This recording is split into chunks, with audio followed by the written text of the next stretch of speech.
Pak nanti silakan. Untuk mempersingkat waktu silakan silakan. Oke, assalamualaikum warahmatullahi wabarakatuh. Saya ucapkan terima kasih kepada Bapak Wakil Gubernur Pak Rizal Tia. Alhamdulillah pada kesempatan kali ini kami dari Komisi Wilayah Pelajaran DKI Jakarta bisa silaturahmi dan audiensi dari Bapak semua.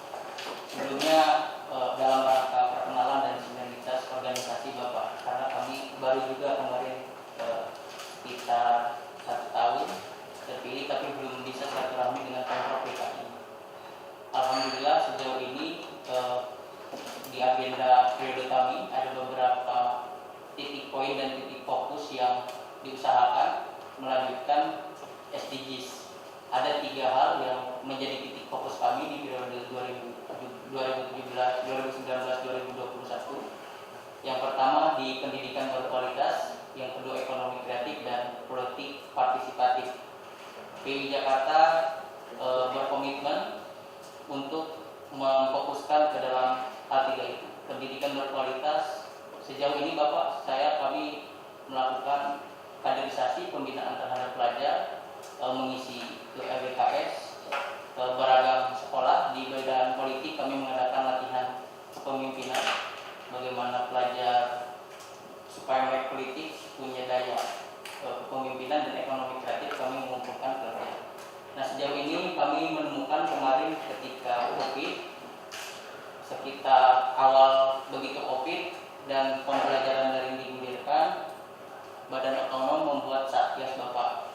Jadi wilayah teritorial DKI Jakarta ini melingkupi 3 provinsi sebenarnya Bapak, ada dari Purwakarta, Jakarta dan Tangerang, termasuk wilayah gerakan kami. Dan berdasarkan hasil kemarin riset kawan-kawan dari Satgas, banyak sekali keluhan dari pelajar masalah pendidikan daring itu sendiri Bapak, dari awal digulirkannya sekolah daring.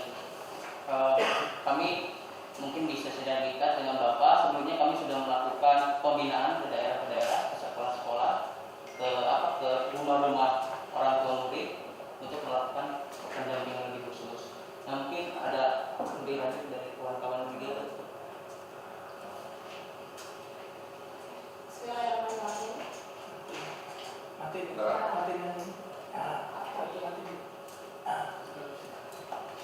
Assalamualaikum warahmatullahi wabarakatuh, Pak. Salam hormat saya sampaikan. Terima kasih sebelumnya sudah memberikan izin saya berbicara. Kami sangat tersanjung bisa diundang di hadapan Bapak Wakil Gubernur untuk bisa beraudiensi. Juga Bapak Taufan Bakri, kami sudah lama tidak bertemu. Kemudian melanjutkan paparan dari KMJ tadi. Namun sebelumnya tadi kita lupa untuk berkenalan. Alangkah lebih baiknya karena agenda kita adalah agenda silaturahmi, kita kenalan lebih dulu.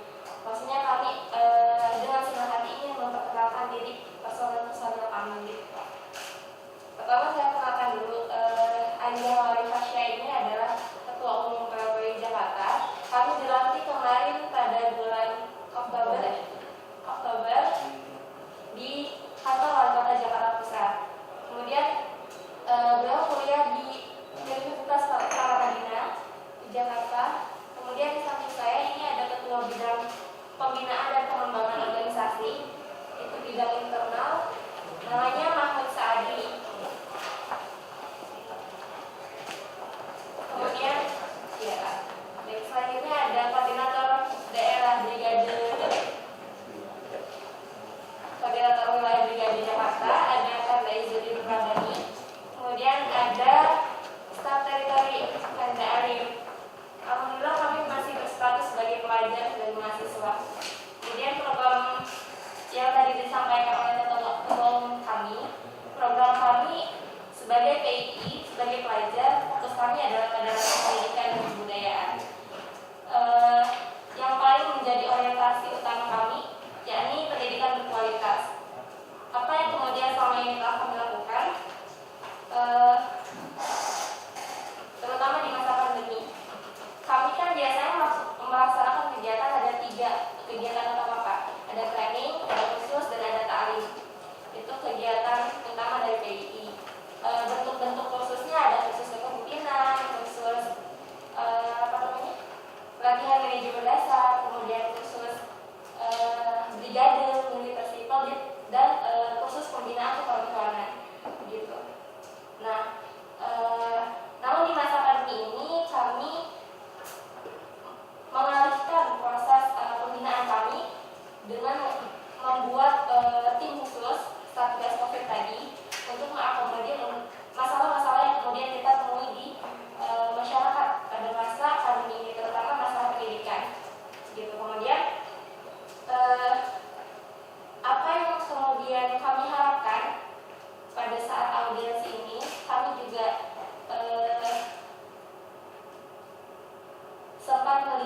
undangannya bahwa hari ini juga ada hadir bersama kita Bapak Kepala Dinas Pendidikan atau yang mewakilinya.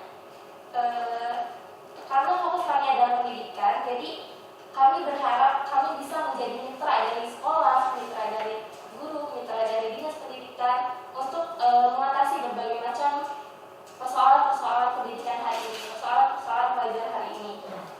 Kami bisa mengawal pelajar di luar sekolah. Mungkin kalau sekolah kan ada guru, tapi kan ketika teman-teman pelajar ini keluar dari sekolah, siapa yang kemudian bisa mengawal?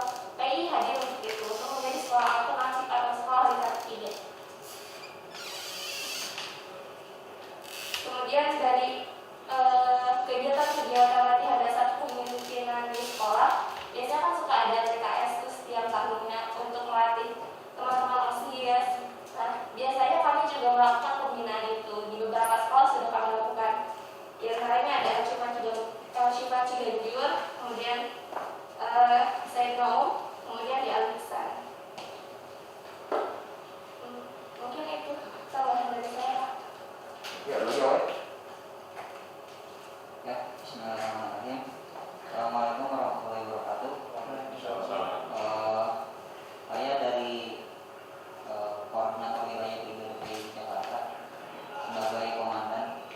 Saya juga sebelumnya merasa tersanjung bisa hadir ke sini bertemu dengan Pak Wakil Gubernur. Jadi betul tadi yang disampaikan oleh Ketua Umum dan Ketua Korwil PIWati bahwa Koordinator Wilayah Brigade PI Jakarta bekerja sama dengan Koordinator Pusat Brigade PI terkait persoalan pembelajaran daring, diawali dari munculnya keputusan Presiden nomor 12 tahun 2020 tentang penetapan bencana non alam COVID-19, kemudian dilanjut dari surat edaran tentang pencegahan COVID-19 di Satuan Pendidikan oleh Kemendikbud. Kemudian ini berakibat kepada sistem pembelajaran yang tadinya dilakukan tatap muka beralih ke daring atau PJJ. Mungkin persoalan-persoalannya selain dirasakan oleh pelajar yang bisa dilihat sekarang sudah banyak yang punya concern atau fokus di permasalahan tentang PJJ.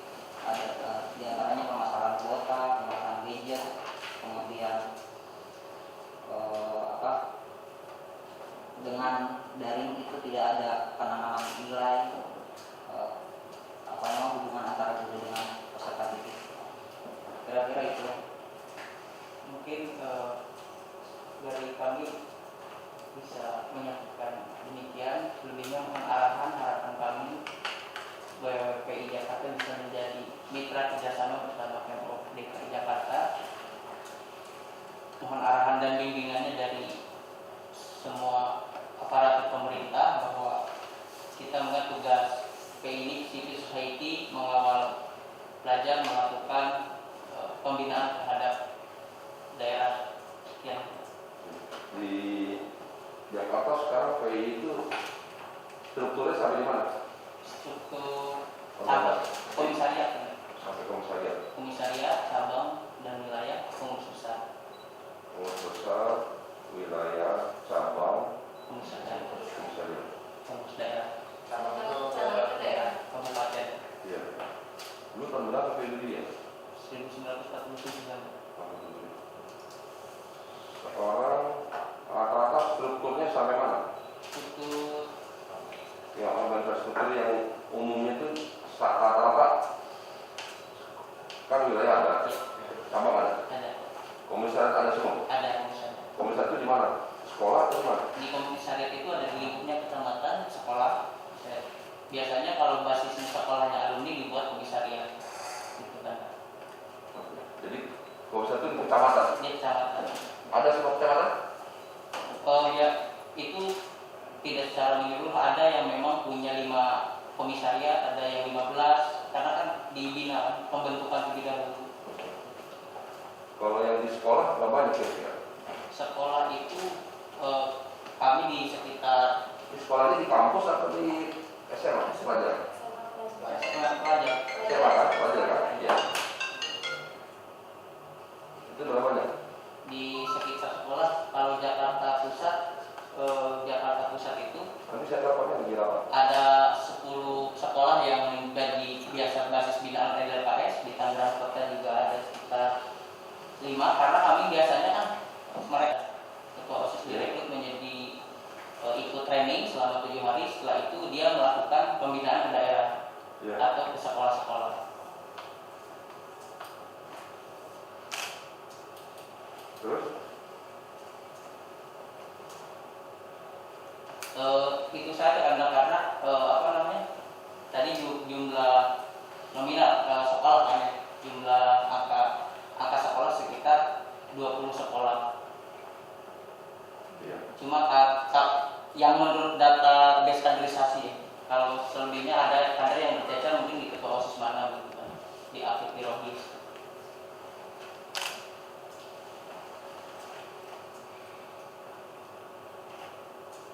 Oke. Jadi gini ya tadi ya. Jadi yang pertama ya, saya tentu pribadi menyambut baik ya. Ada adik-adik potensi ya.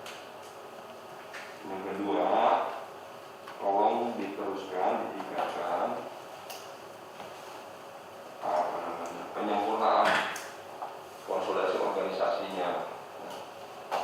PI ini kita dapat di 49, 47 kan luar biasa umumnya.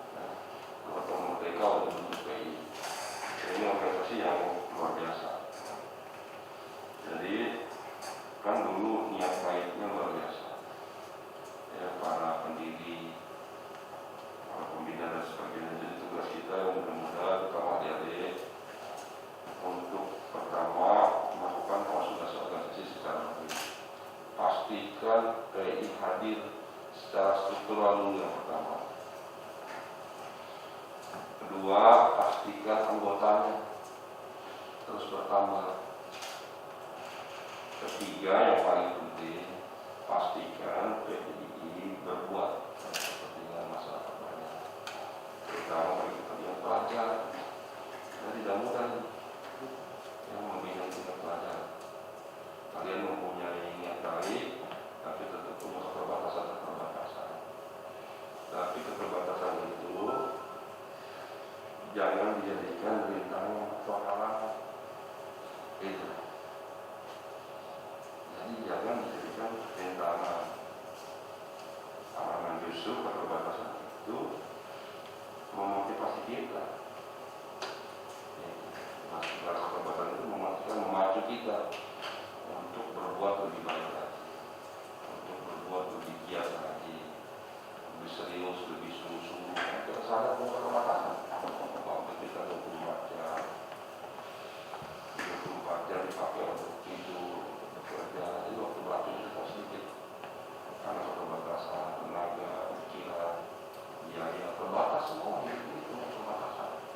Nah, tapi kalau kita menyadari kita keterbatasan untuk mencapai satu tujuan yang baik tadi, teman-teman harus punya niat baik, komitmen yang luar biasa.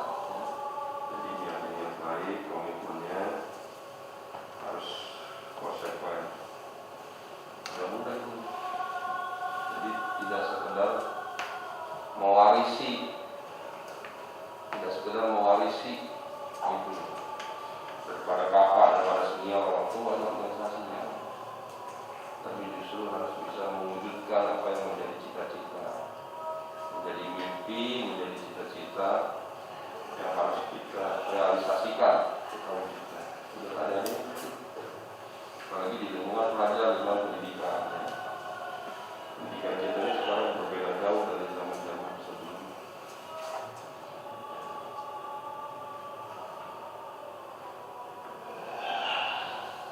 Nah, jadi itu yang saya sarankan, lakukan konsultasi, pembinaan, terus diperbanyak anggotanya. Yang paling penting tadi dipastikan bahwa membuat kegiatan yang bermanfaat bagi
sih maunya? Satu, bangun SDM itu caranya satu, membentuk manusia yang berkarakter, berakhlak karimah. Satu itu bentuk harus pendidikan sebagai manusia itu SDM itu harus yang berkarakter. Penting jadi dokter, penting. Profesor, penting. Orang ahli. Tapi kalau tidak diikuti dengan karakter berakhlak mulia, nanti kepintaran ahlinya bisa dimanfaatkan oleh pihak lain, mungkin oleh dirinya untuk kepentingan tidak baik. Makanya penting berakhlak, berkarakter, nasionalisme yang tinggi, kebangsaan. Yang kedua, membangun sumber daya itu ya meningkatkan ilmu pengetahuan dan pengetahuan. Yang Nabi itu menyebutnya apa ya? Imtak.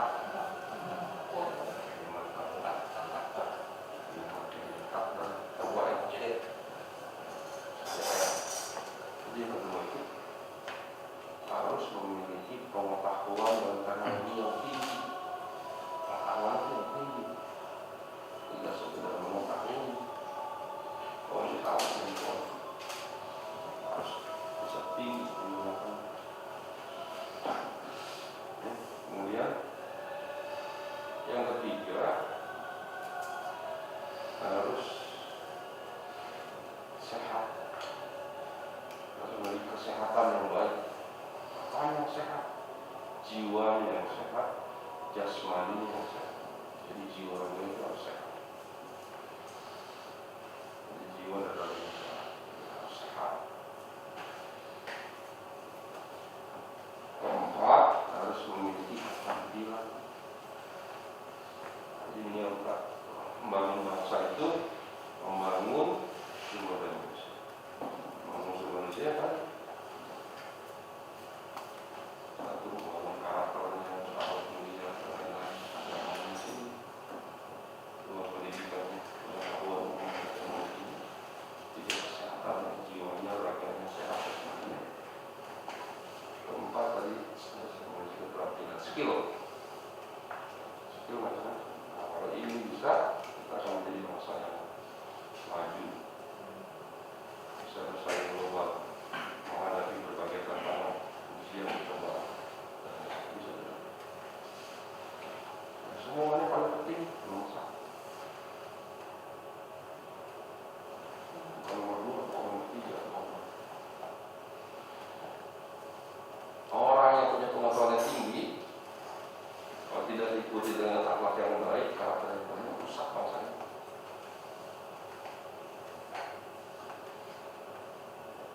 Begitu juga orang yang sehat.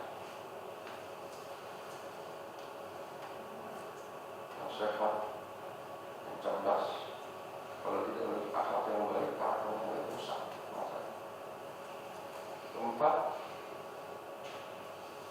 orang yang punya keterampilan yang hebat, skill yang hebat, tidak diikuti, tidak dilandasi, tidak didukung oleh akhlak yang baik, rusak. Makanya banyak orang makin pintar, banyak juga makin jahat. Pintar orangnya yang makin enak, kayak gitu kan? Kenapa? Kan tidak ada. Jadi sebaliknya, kalau ini siap baik, sekalipun mungkin pengetahuan teknologi belum tinggi, pendidikan belum tinggi, tapi kalau memiliki karakter, akhlak, seolah bangsa ini masih besar. Begitu kesehatan, sekalipun jasmaninya cacat, buta sekali, kakinya patah, tangannya enggak ada. Tapi kalau memiliki jiwa yang baik tadi, akhlak, seolah bangsa ini masih besar. Dan bisa. Itu juga keterampilan. Kali itu dia nggak punya keterampilan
tidak melaksanakan program pendidikan secara normal, tapi kita juga tetap melaksanakan program pendidikan di offline. Maksudnya ada belajar learning di situ Pak. Jadi tidak hanya pembelajaran jarak jauh. Mungkin itu aja Pak. Oke, Bapak mau tambah? Bapak? Ya. Silakan. Izin Pak. Ya. Aku sampaikan salam dari Kadis Dosen dengan kita. Ya.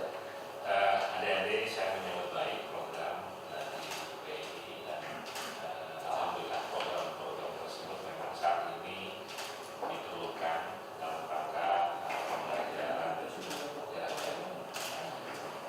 Dan betul memang kalau nanti ada bentuk-bentuk pendampingan itu adalah satu hal yang berbeda.